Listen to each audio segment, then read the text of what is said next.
gotten it from, I think, is I think the closest that they could get nard from would have been someplace like India.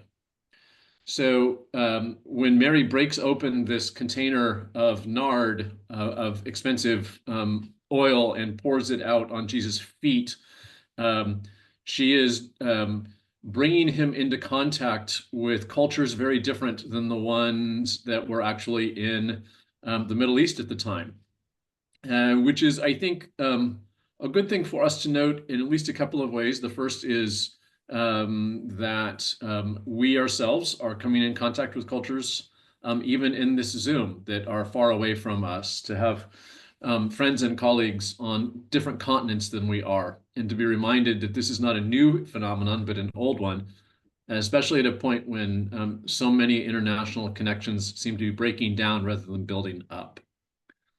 The next thing I wanted to note about nard is that it's actually, the oil comes from pressing the rhizomes of the plant, which are those like not really roots and not really branches. They're like the branches that are right under the surface.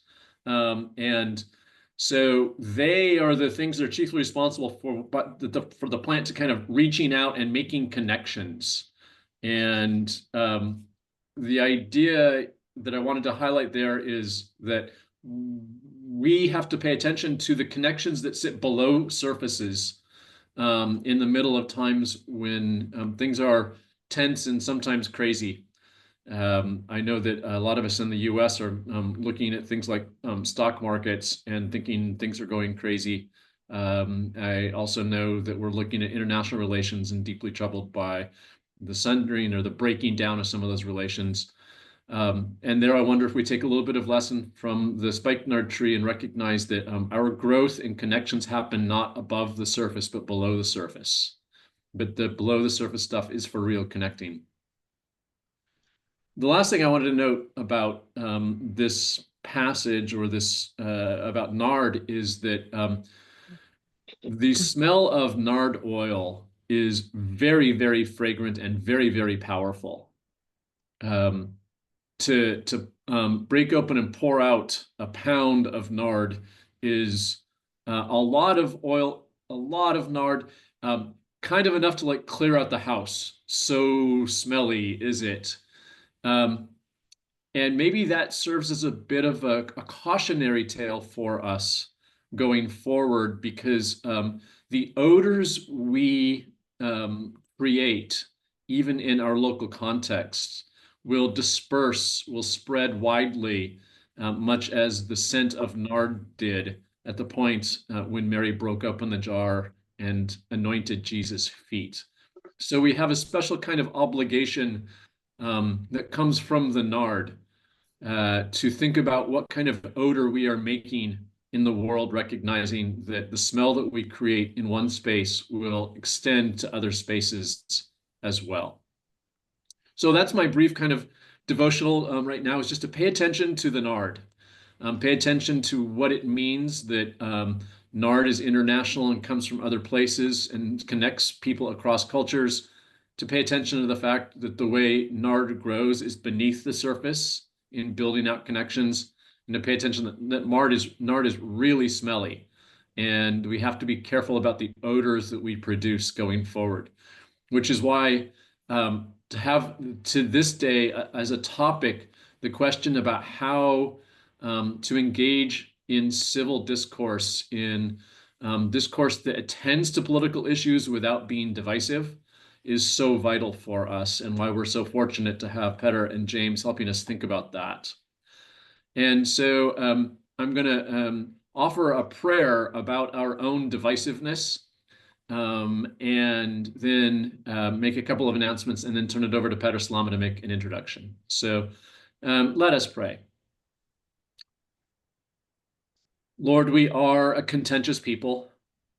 We measure ourselves against one another and are never happier than when we face adversity of some type. Forgive us for being so willing to separate ourselves from others and for being so prone to divisiveness. But we are also a people who learn from discussion and dialogue and even debate. We gain most when we interact most, and we learn to value other perspectives best when we engage them regularly. So we thank you for giving us the ability to relate to others and the talent to learn from them. And Lord, grant us your wisdom and peace in our times of debate and disagreement and struggle, that our contentiousness itself might serve your greater glory, and our disagreements open the doors to new understanding. Give us the wisdom to know what we think, the courage to speak what we think, and the love to grow through our engagement with what other people think, because none of our thoughts are perfect or complete. We ask this in Jesus' name. Amen. Amen.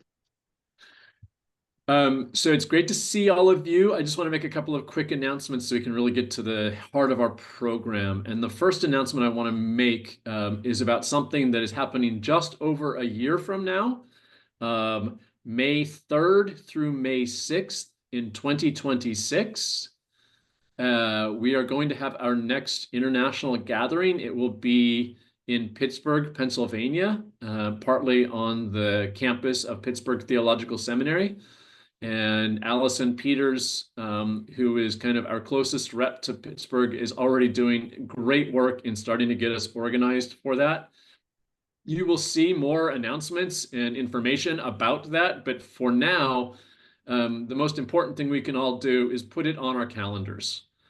So May 3 through 6 of 2026, come to Pittsburgh, come to the land of rivers and bridges, because the very theme that we will be building from is on bridges. Apparently, I have been told there are more bridges in Pittsburgh than in any other city in the world.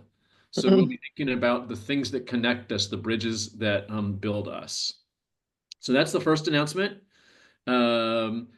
Second announcement, Barbara, did you have a question? It's just a quick one.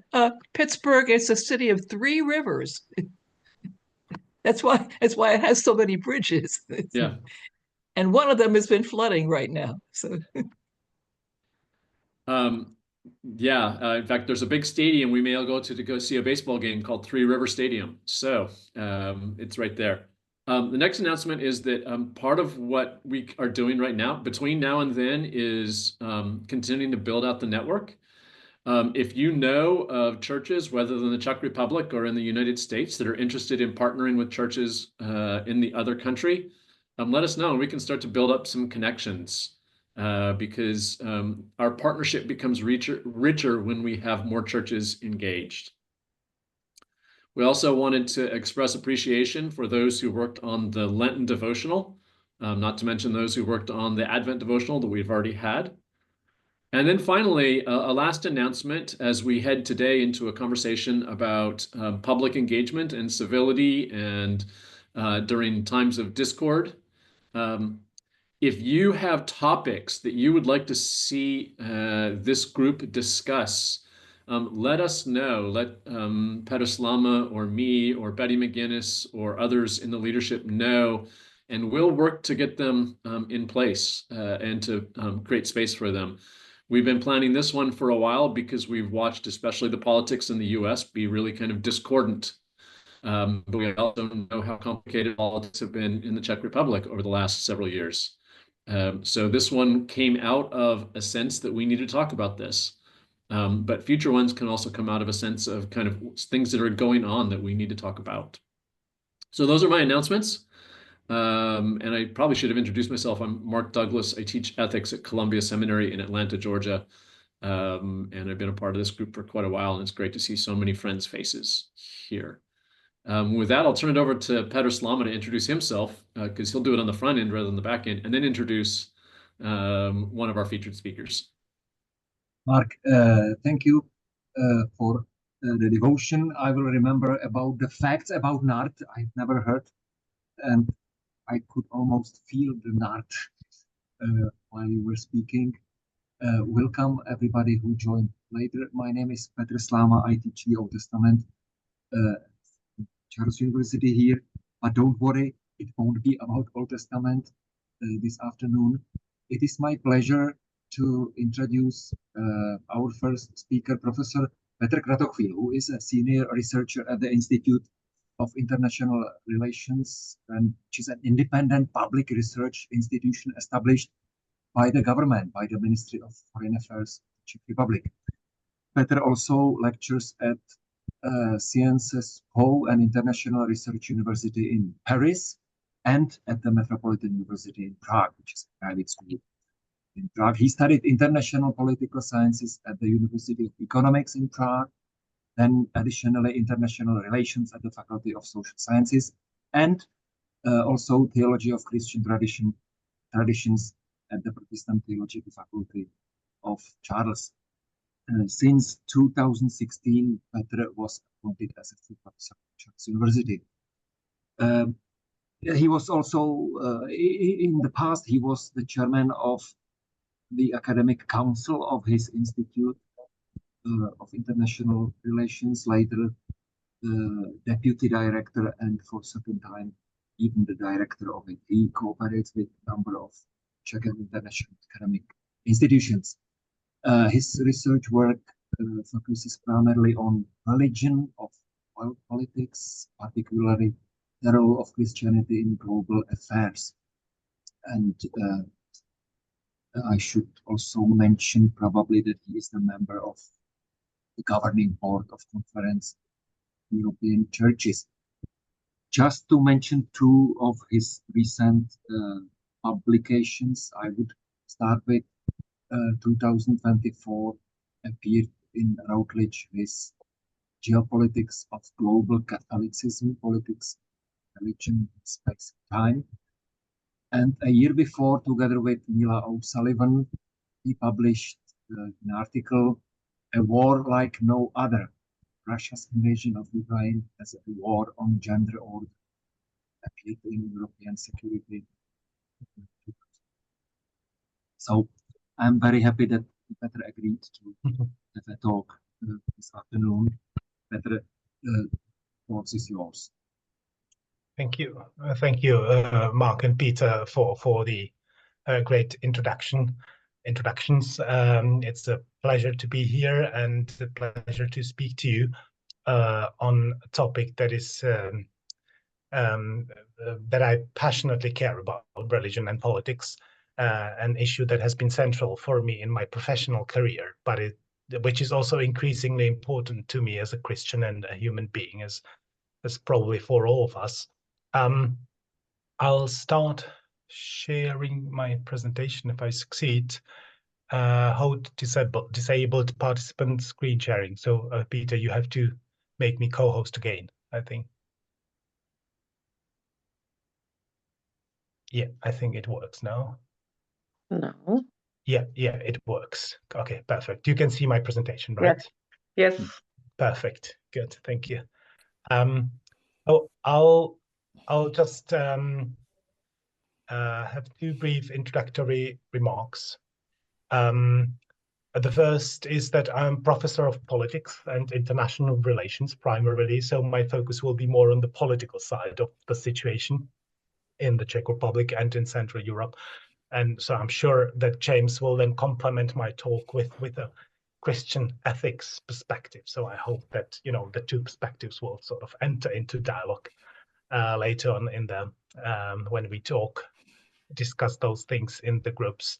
And secondly, I think it is quite understandable that all of us, not only the American participants, but also the Czech ones, have been focused on the rather fast developments in the United States recently, for obvious reasons. So much has been changing, so much has been happening. But I think that a comparative perspective that sheds more light on the similarities of the US, or between the US situation and that of Central Europe, might be illuminating, so that we see that there are some differences, but there are a lot of similarities, in fact. So some developments are we share, and perhaps we can also share some of the answers to the question about what to do. Now, the structure of my presentation will be quite simple. It's just 20 minutes, so I'll talk about, you know, introduce the politics, religion relationship in Central Europe with a special focus on the Czech Republic, but most of the developments have been regional. So what I say about the Czech Republic, I think, can be more broadly applied to other Central European countries as well. Then I'll talk about a sort of theoretical, and that's the only theoretical thing that I'll be mentioning, the distinction between Christianity and Christianism, a term coined by Rogers Brubaker, a famous sociologist of religion that I use in my work a lot as well, and I think which is useful for us to understand what is happening globally with the re-emergence of a politicized version of Christianity. Then I'll give you a brief case study, which I think is perhaps somewhat funny, but also a telling example of what is happening in the Czech Republic for you to understand in the relation to religion and politics. And finally, some brief suggestions about what can be done there. Now, as you know, our region is quite varied. First, I want to, if you look for you to see that there is no simple distinction in terms of religiosity or in terms of the importance of religion in politics in Eastern, Central, Western Europe. It's varied across the board. So you have countries with large but declining Christian majorities, such as in Poland. You have countries with strong Christian churches, such as in Germany. And then you have countries both in the West and in the East with largely unchurched populations, such as in the Czech Republic or some Scandinavian countries. The Czech Republic, as I'm sure you also probably know, is often considered the least religious country in the world in terms of traditional institutionalized religiosity. Now, in spite of this diversity across Central and Eastern Europe, religion has made a forceful comeback across the board in the last 20 to 30 years. But what is important is that this is not a comeback in terms of church attendance. Church attendance has been declining all throughout the region in countries with high religiosity, such as in Poland, but also in the Czech Republic. So essentially everywhere in the West, in the East, the same development, somewhere faster, somewhere slower, but the same pattern. But at the same time, what is happening is a spike or a radical fast decrease of public visibility of religion. And also in terms of references to religion in politics. So public visibility and increased politicization of religion-related or Christianity-related issues. Now, some scholars tend to explain this return to religion in Central and Eastern Europe as a sort of post-communist heritage. So the argument would be that because religion is connected in some countries to nationalism, and because nationalism has made a revival after the fall of communism, churches have emerged as strong public and political players again. And secondly, they would also argue that because of this traditional distrust towards leftist politics, of course, because left-wing politics has been associated with the discredited communist rule, these players have positioned themselves in the conservative traditionalist end of the political spectrum. So that's the sort of explanation that this development that we see is specific, idiosyncratic, post-communist phenomenon. No, this is not entirely wrong, but I don't think this is the whole picture. And that's where I think we can see some similarities between the post-communist world and Western Europe, and to some extent, even the United States. Because what is becoming visible is that this return of religion to the public sphere is, in fact, part of a broader pattern that pertains to countries such as France, where I've been teaching, Hungary, Germany, the Scandinavian countries, even the United States, even the United Kingdom.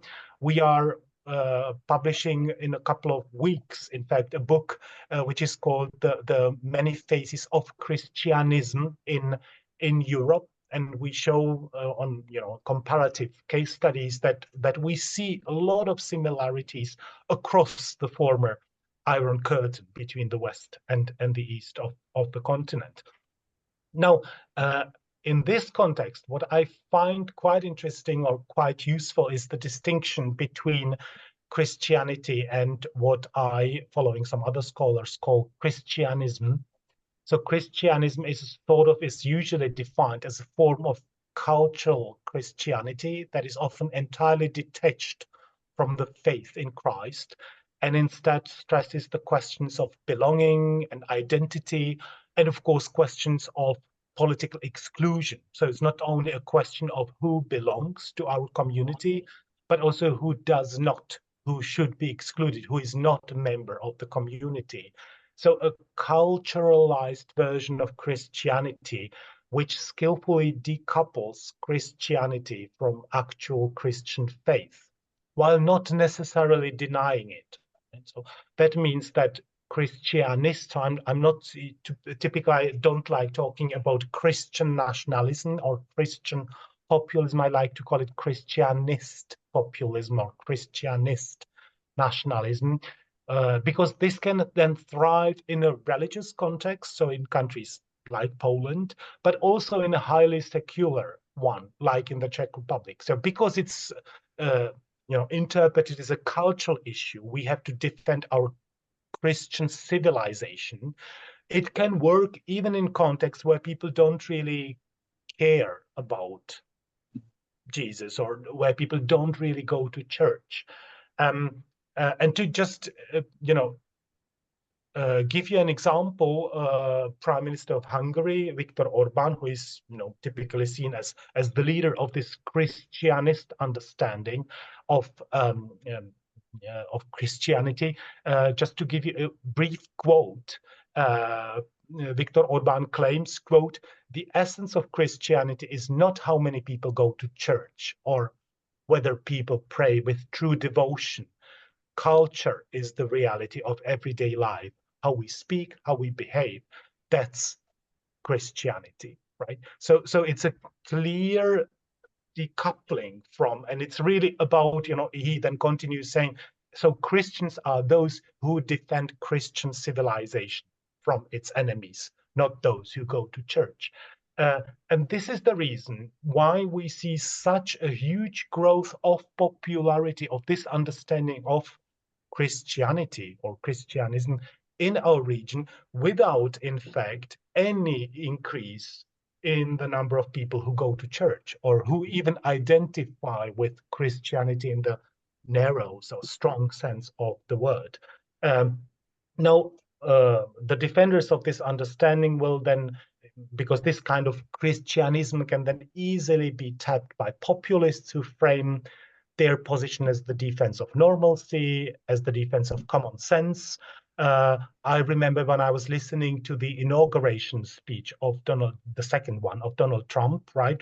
Right in the middle, he mentioned that what he's doing is a revolution of common sense, right? So there, in fact, had direct references to this understanding of Christianism, our traditions, or the famous or infamous so-called traditional values that are used so frequently in the Czech context as well, because these are highly relevant for this.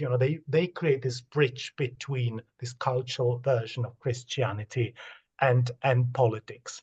No matter how these traditional values are, as I said, these are the political shortcut for these political leaders. And needless to say, again, these values very often do not, in fact, overlap with the values professed by Christians. So you have countries like Italy, where you have Christianist leaders directly clashing with Pope Francis, right? So you can have both sides claiming that they are doing things based on their traditional Christian beliefs or values, and in fact, defending opposite positions. Now, please do not misunderstand me. I'm not saying that Christianity should be somehow detached from culture. I think that we as Christians should be active in the public sphere, and that our Christianity should permeate our everyday life.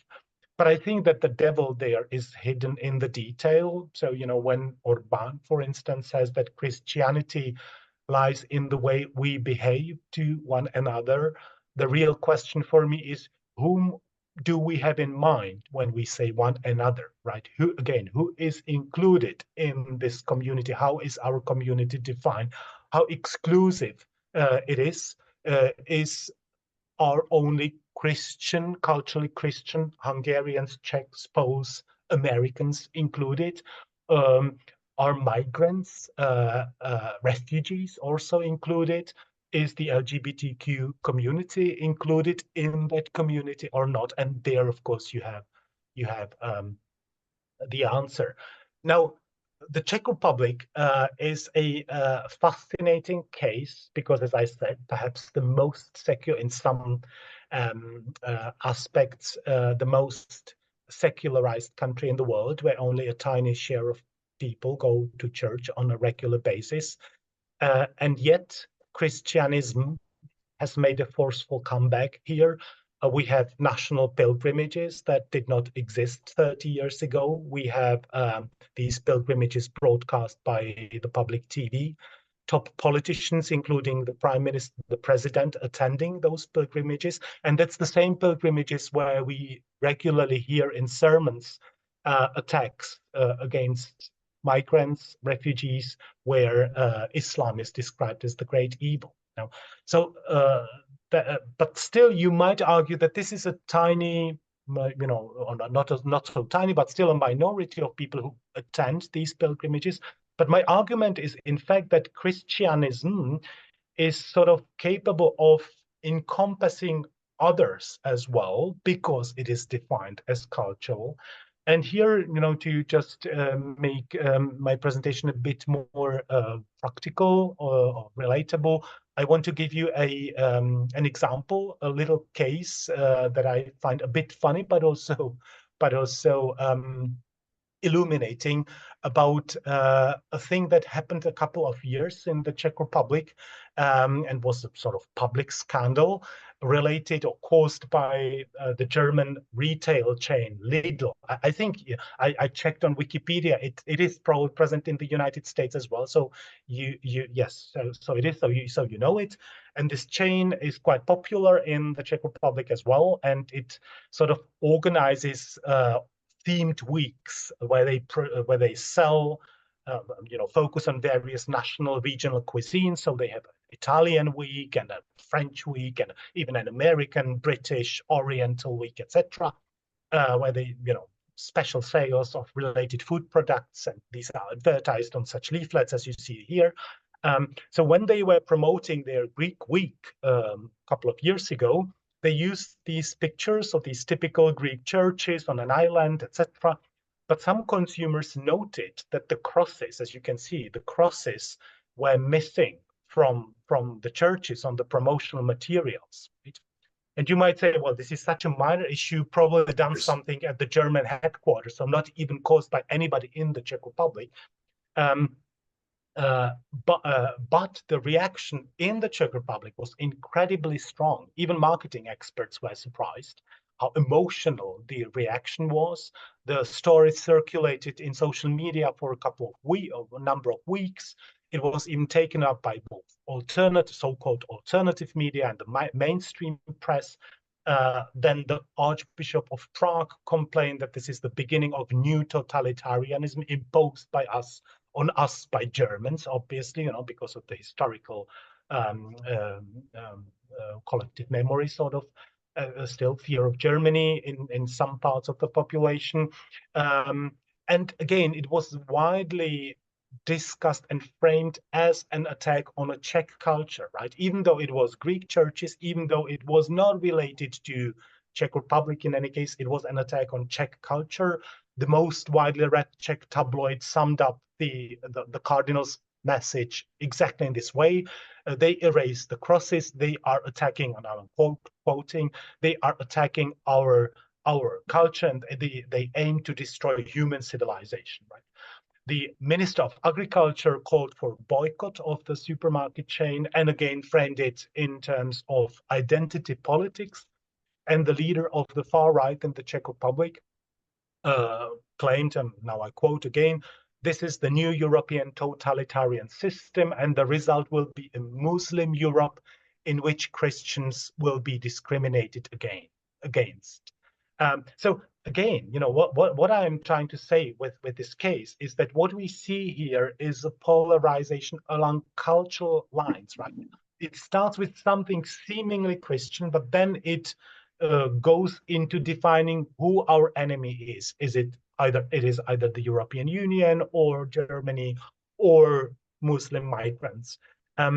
So this is the situation that we have increasingly present in the country, right? So when talking about Christianity and politics, we find out that it is not really directly about believers or members of Christian churches, be they Catholic or Protestant, and the country and the society at large, but somehow that the whole topic has been captured by forces that really do not care about the Christian good news or the risen Christ, but who are interested about redefining our collective identity, our society's identity in a certain more exclusivist way, right? So just to show you a picture from one of these alternative media, right? So instead of Greek week, they call it Muslim week, right? The church is burning there. Now, just to, I'm heading towards the end. So now, very briefly, now, what can we do, right? What can we do in this situation when, on the one hand, the topic of Christianity has been sort of kidnapped by forces that really are not directly related to Christians or Christian churches, but that resonate very deeply and increasingly deeply in the society, but also that then, trickles back towards our churches, towards our parishes. So this division then sort of, comes back to us and also influences the discussion within the church, right? So what is the right reaction to this growing division that runs along cultural lines, not faith-based, right? Again, we have opinion polls that show that this is not a division between Protestants or Catholics, but that's a division between across these denominational lines. Now, and these are such a brief suggestions, but perhaps something that we can discuss later in the groups. So my 3 brief points that I find important is, number 1, support a culture of kindness and listening in our churches, but also in our societies at large. Now, I believe that this polarization, even though it may seem that it is mainly about substantive issues, like same-sex marriage or blessing to same-sex couples, etc., but in fact, I would argue that it is primarily about a way of communicating with others, about the respect that we have towards others, more than about these substantive issues. How do we perceive others whom we disagree with? So my first point would be that we should take others within our churches and by extension within our society seriously. So we should acknowledge some merit of what they talk about, perhaps not in the argument as such, but in terms of that anxiety and fears, because these anxieties and fears people exhibit are real in the subjective sense of the word.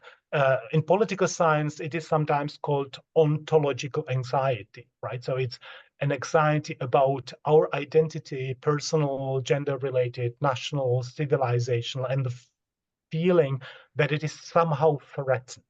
And this ontological anxiety, and again, we have opinion polls from the Czech Republic that show that this has been growing quite fast in some segments of the population. So for me, the starting point is to acknowledge that we hear these concerns from all sides, and that we also acknowledge that the debate of about belonging to a political community and perhaps also about exclusion is a legitimate one, without necessarily agreeing with the conclusions. The second point is learning to live with difference.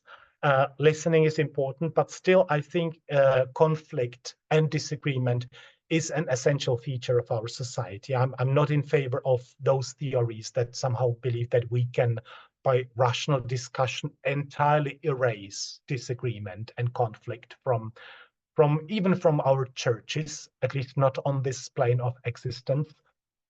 Unity in Christ for me does not translate into absolute identity or absolutely identical views of everything. And when I heard the other day from a US Republican congressman that the bishop who spoke so courageously about mercy at the inauguration should be deported, right? That I realized this is exactly what we should be fighting against. I mean, we can disagree, but let us speak freely and openly. Let others speak freely and openly, as long as kindness is the guiding principle. But third, and I think this is also important, we should acknowledge the limits. There are situations where when the difference is perhaps too big. Some would argue that the difference is too big or about a value too fundamental. But for me, the real test is not some abstract values, but rather looking at what that value or principle, what they do to whom, right? So who is affected by what we preach or do, and in what ways? So in particular, how do our values or principles or actions affect the most vulnerable segments of our societies and beyond?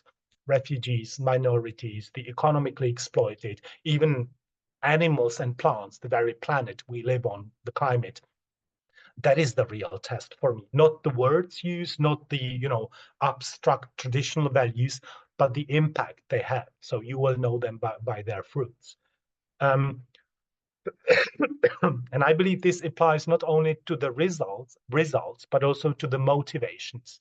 So what is our motivation? Is it fear or distrust or suspicion, or is the motivation of what we do our intention to share our joy or even material wealth with others?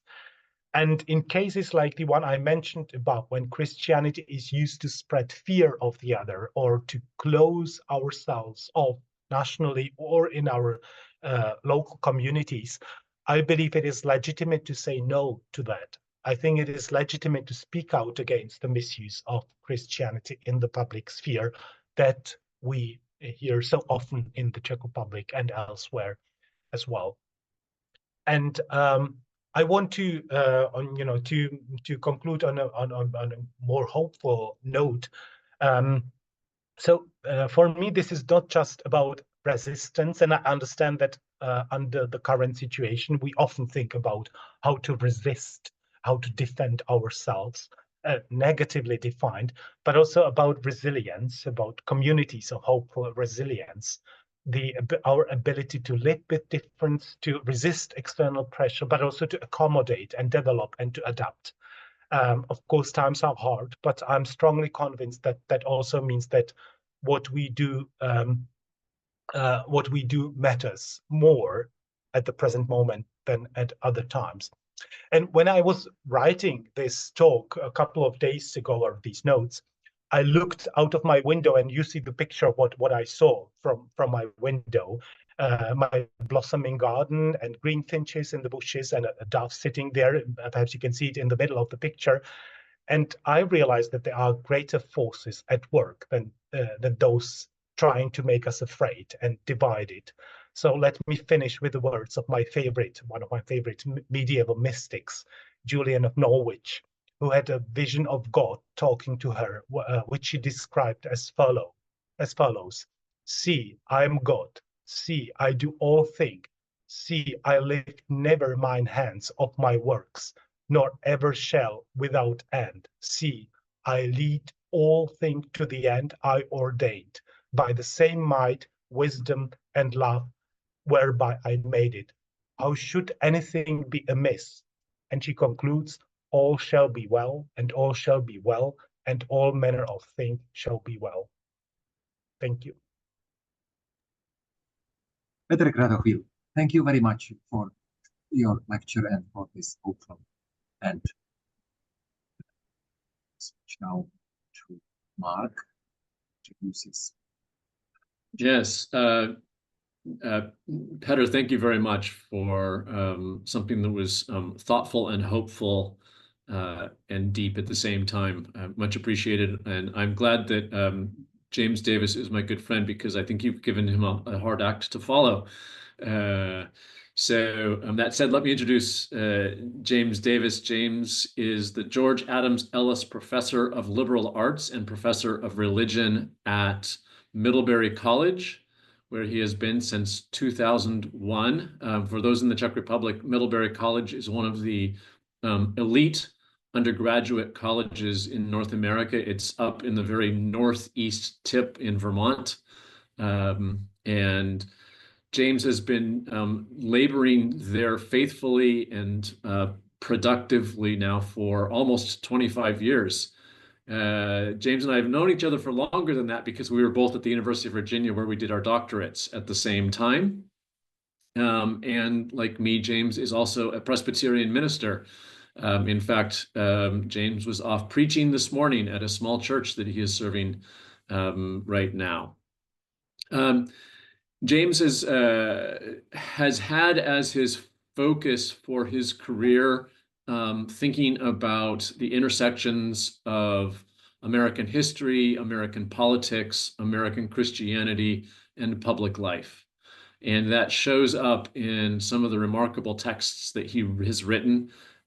His first two books, I think, were on the theologian Roger Williams, who was a significant theologian, founded Rhode Island, the state in the United States, and promoted religious liberty and tolerance, even at a time when that was not much favored. After those books, James wrote a book called In Defense of Civility: How Religion Can Unite America on 7 Issues That Divide Us. And when he finished that book, he did something of a speaking tour. And in the speaking tour, he discovered that civility was a really useful secular word, but there's also some theological meanings behind it. And so he wrote another book called Forbearance, A Theological Ethic for a Disagreeable Church, in which he fleshed out kind of the theology that undergirds, that sustains, that makes possible and directs public engagement in civil ways. More recently, he has a book out in 2021 called American Liturgy: Finding Theological Meaning in the Holy Days of U.S. Culture, which is a really kind of great, fun, interesting book to read.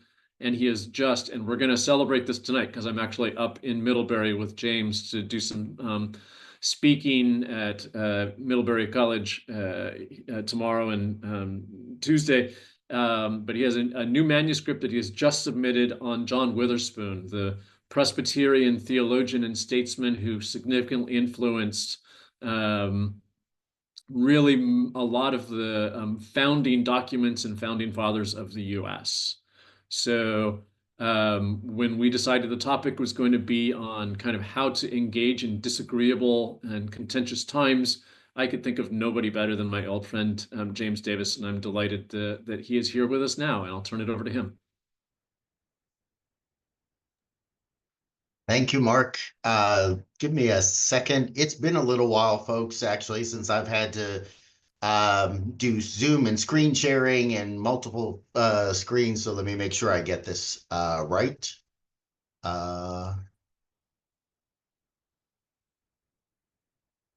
How does that seem? You're good.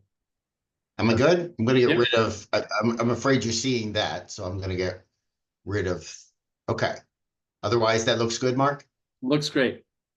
Okay, great. Thanks to you all for having me a part of this conversation. This is a really admirable group, and Mark is exactly right, of course, that I'm really now scared to death to share with you for a couple of minutes because of Petter's wonderfully deep and rich presentation. But I also think listening to that, there are ways in which his suspicion that we might complement one another because of our different approaches to it is exactly right. So let me go ahead and get started. The way that I thought about Mark's invitation to speak with all of you is really structured it around the three questions that happen to be on the poster advertising this conference this time. And the first one was ask this question. It said, how could our societies have so quickly become polarized on political, cultural, and other issues? Now, my perspective, of course, obviously is US centric. I study religion and politics and political disagreement in the US context. And thinking about it from that perspective, my response to that question is that in the United States, I don't think this has been a quick transformation at all. That the political discord and the extreme polarization that we are experiencing in US public life has a long historical trajectory. There are a lot of different ways I think that you could look at historically how we got to the place we now find ourselves in the United States, in many ways to historically track or interpret that. But let me suggest two ways to answer that question. How did we get to this moment? From a certain point of view, you could actually say that where we are is the inevitable end game to where we began in the United States, because the United States was in fact rooted in two competing, I don't think ultimately contradictory, but competing principles of democracy. One is best encapsulated in that claim to rights in our Declaration of Independence, life, liberty, and the pursuit of happiness. This claim that all human beings deserve, as a matter of natural right, these goods in life. But that has, over the trajectory of our history, often been interpreted as a principle of individualism and libertarianism. Best represented in a flag that gets a lot of play among white nationalists these days and some of their allies, a flag from the colonial period of US history, don't tread on me. I don't think that's what that flag actually meant in its historical context, but now it's become a symbol of this kind of libertarian assumption that what a US dedication to rights means is leave me alone as much as, and it's encouraged a kind of hyper individualism in US culture. On the other hand, we also, as deeply in our DNA as that individualism, host a sense that the common good is an important public priority. And that shows up in the preamble of our Constitution. And you see that preamble here on the screen. We, the people of the United States, in order to form a more perfect union, establish justice, ensure domestic tranquility, provide for the common defense, and promote the general welfare. So there is that kind of collective commitment to the common good that's also in our kind of national genetics. And these two have found themselves often at cross purposes. The priority on the individual versus the responsibility to the common good.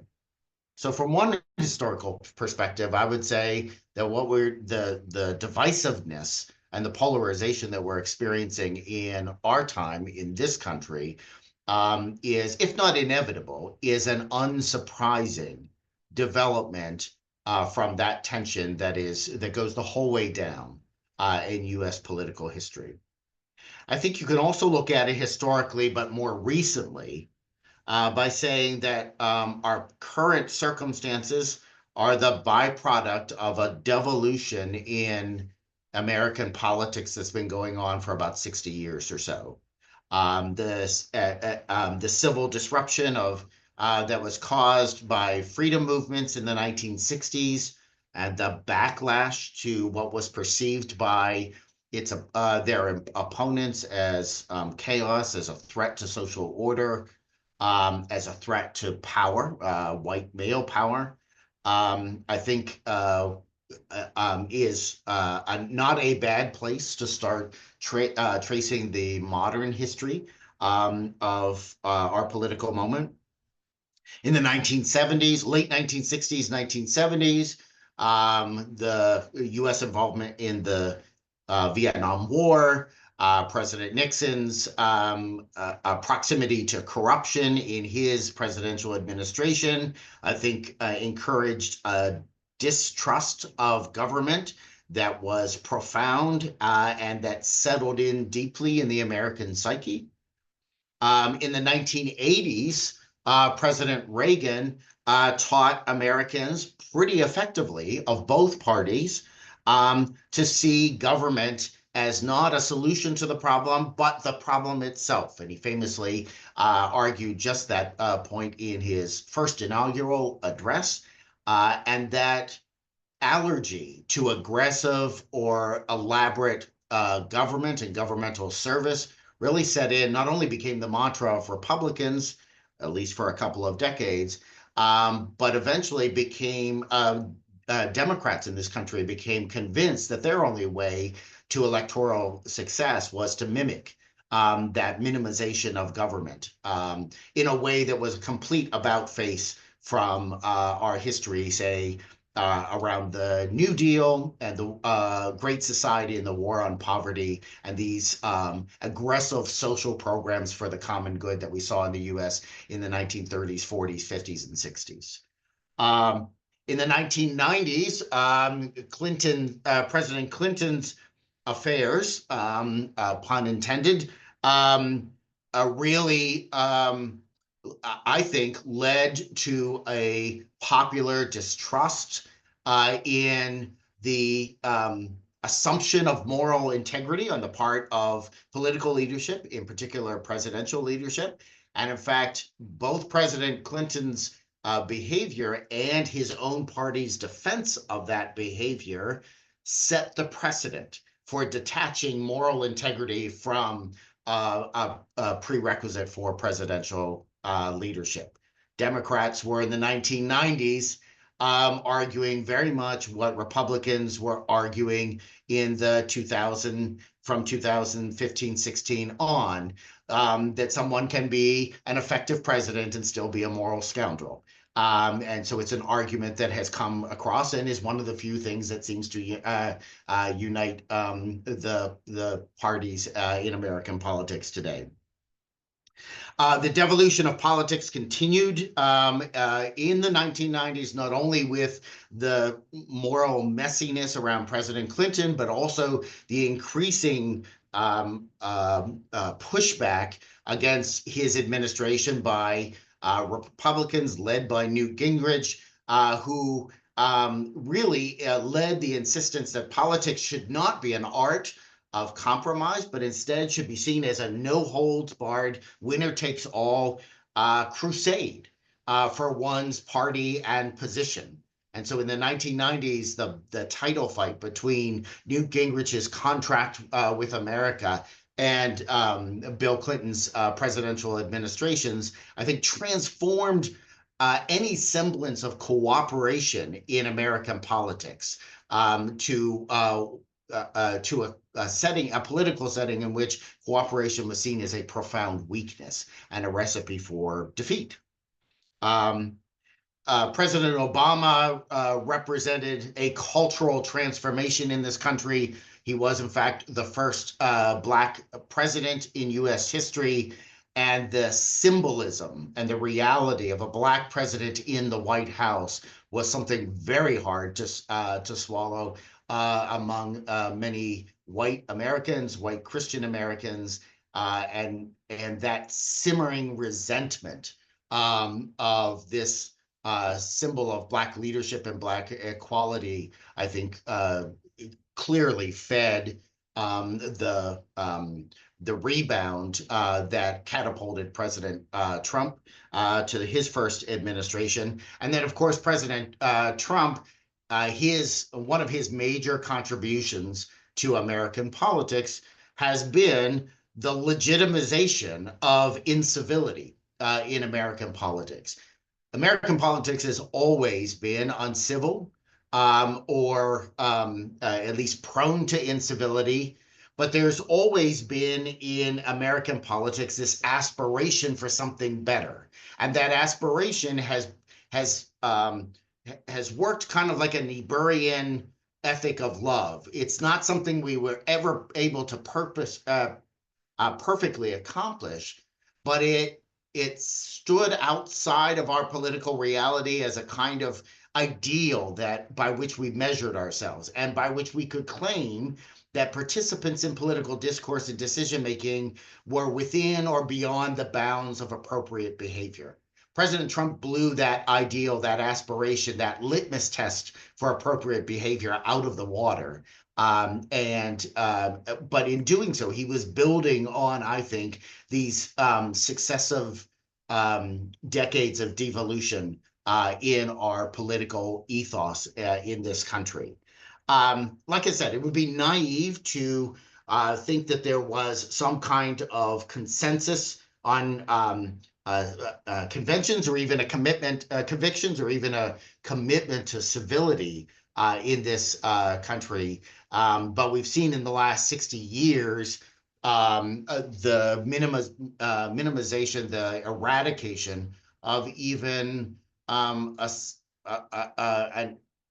theoretical commitment to civility and common good as parameters for our political discourse. Besides these historical trends, some other things that have contributed to the polarized and divisive moment we're in U.S. Politics are the increasing political influence of corporations, facilitated by Supreme Court cases in the last 20, 25 years that have allowed corporations to marshal their disproportionate financial access to have a disproportional effect on political campaigning and on political decisions. The widening wealth gap has led to a widening resentment between the haves and the have-nots in this country, and that wealth gap in the United States now is as wide as it's been since the Gilded Age in U.S. history.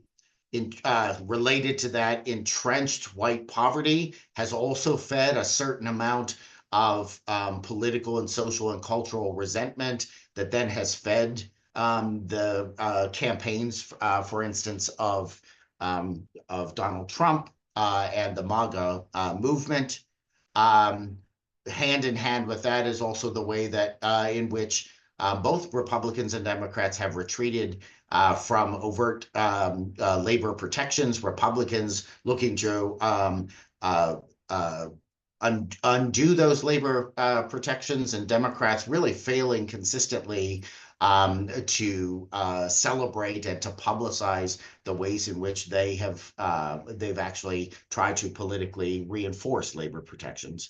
And then on a theme which Petter has given us a lot to think about in his context, the resurgence of white nationalism, this vision, kind of pseudo-Christian vision of the United States as in its origin and its destiny, a Christian nation that ought to be based on Christian ideals, and what comes in hand with that as well are principles of exclusion and hostility to pluralism, to other minority religions and other minority groups. So all of this, I think, historically have gotten us to a place that the American theologian Reinhold Niebuhr predicted we may one day find ourselves. Almost a century ago, Niebuhr wrote in Democracy and the Party Spirit, whenever the followers of one political party persuade themselves that the future of the nation is not safe with the opposition in power, it becomes fairly certain that the nation's future is not safe, no matter which party rules. For such public acrimony endangers the nation's health more than any specific policies. And I think that is an apt and somewhat frightening prediction of where we have found ourselves today. So all of this is meant as one way, one descriptive way of thinking about the historical trajectory that has given us the current climate in U.S. Politics. But two of the other questions that the poster suggested for our conversation are: what are churches doing now? And in a sense, what ought churches be doing in this particular climate? I don't have much to say on the first of those two. What are churches doing now? I think, of course, some churches, especially in American evangelicalism, are complicit in this increased polarization and divisiveness. Other churches are at this moment just kind of wringing their hands in despair. There's a lot of gnashing of teeth going on, particularly among more progressive churches. And other churches are engaged in a kind of faithful resistance on several fronts, whether it is resisting immigration policies or resisting attacks on academic freedom or what have you. But I want to spend the remainder of my time talking about what I think the churches ought to be doing. And as Mark suggested, I've spent much of my career arguing that the gospel has actually a lot to say about who we should be and what we ought to be doing in this kind of moral climate. And it happens to be rather compatible with the moral heritage of the United States, or at least the better angels of that moral heritage.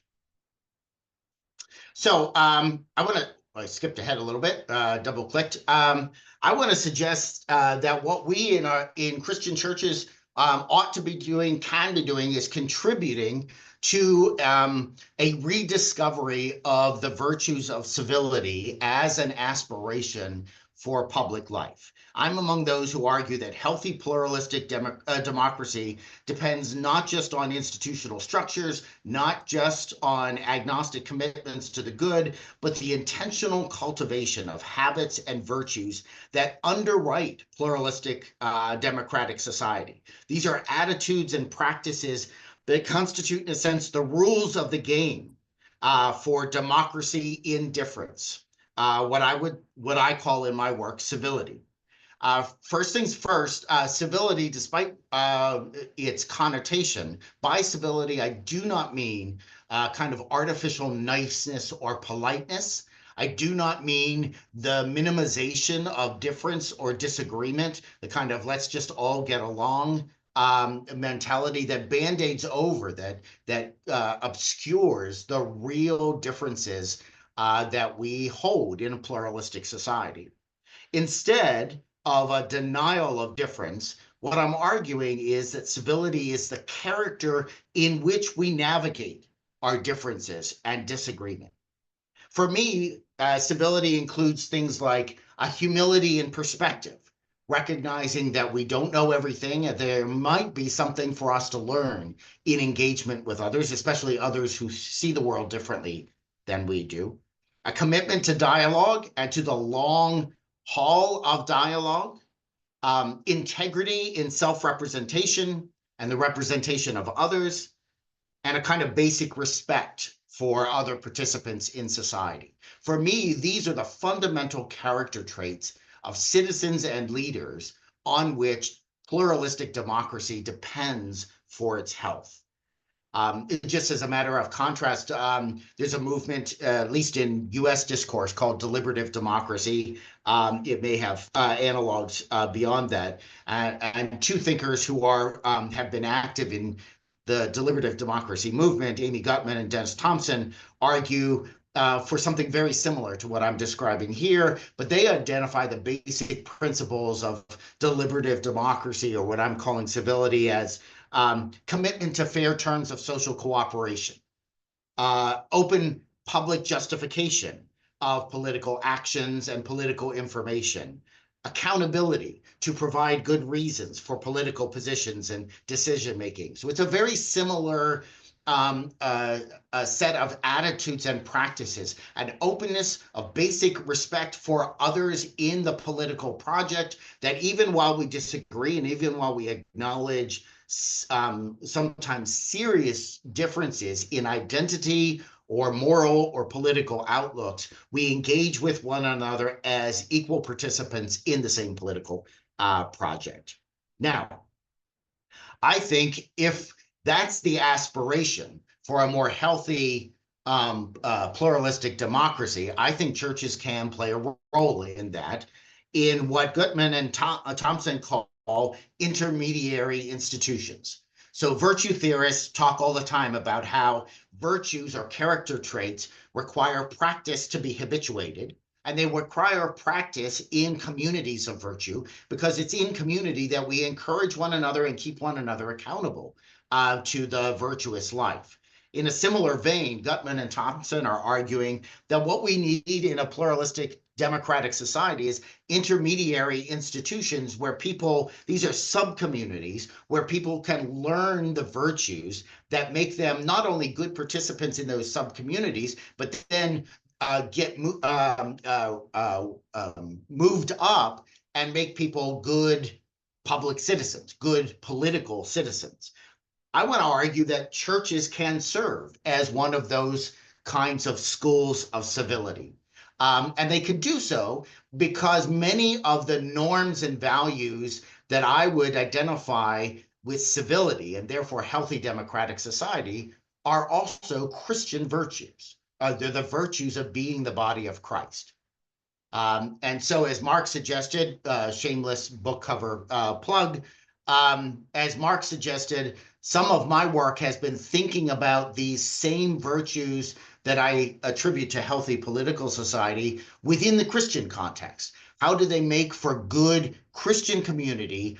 And then how can we scale them up to model them for our political environment?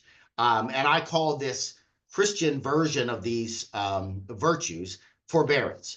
These are, it's an idea that's rooted in the Ephesians mandate to bear with one another in love. And I define forbearance as the active commitment to maintain Christian community through disagreement as an extension of virtue and as a reflection of the unity in Christ that binds the church together. And I identify some of the virtues of forbearance: humility again, patience and commitment to dialogue, wisdom, commitment to faithfulness with one another, inclusive friendship, a commitment to truth, and a pursuit of justice. And if we practice these virtues, I think, within our own church communities, we then are in a position to witness to them, to model them for the larger society in which we find ourselves. And in fact, I would argue that, at least in the US at this moment, that this testament to forbearance is the most important social witness that Christians and Christian congregations could actually offer to the political world around them. My time is, I've already taken up too much time already, and I'm happy to talk about more of this in the breakout groups. I will just make a nod, as Mark alluded to in his introduction, that my thinking on civility and the virtues that make for a healthy political society, and then also the way that the Christian tradition can contribute to that project. My thinking on that is rooted in the historical work that I have done on both Roger Williams, who is the rascal on the left of this slide, and John Witherspoon, who is the handsome guy on the right. And Witherspoon in particular argued that he was arguing and working and laboring at the time of the American Revolution and the formation of the new republic. And he argued that this project of American democracy was going nowhere unless Americans cultivated among themselves and their leaders, cultivated what he called a public spirit that was committed to benevolent regard, a respect for rights, and the common good. For me, that same kind of public spirit, call it civility, call it forbearance, is the common language for a divided society that we so desperately need in our moment. And I think the source of hope for me is that it's rooted in the sacred texts of both church and at least US public life. I think that's the basis on which we can do our work, appealing to both of those moral traditions. In closing, I'll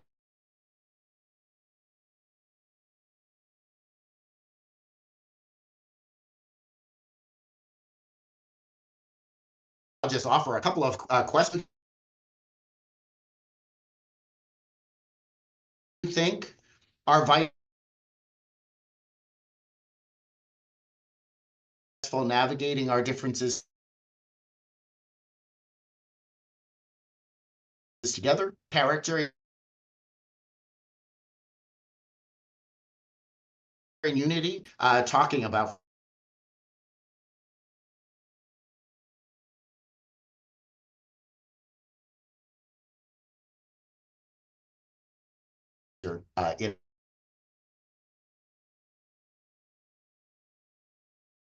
in a device.